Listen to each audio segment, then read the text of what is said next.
தெற்கு சீமையில என்ன பத்தி கேளு, தூளு கிளப்புறவன் தூத்துக்குடி ஆளு. ராசா எட்டு வச்சா படபடக்கும் கூறு, லேசா கண்ணடிச்சா வெடி வெடிக்கும் பாரு. தீபாவளி தல தீபாவளி, தீபாவளி தல தீபாவளி.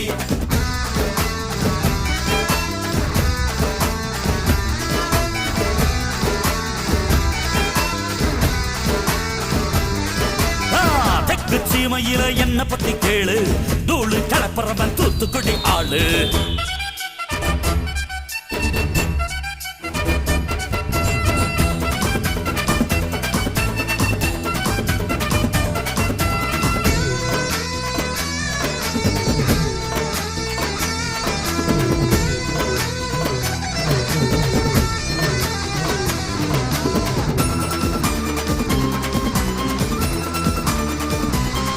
ஒரு காலத்துல தெருவோரத்து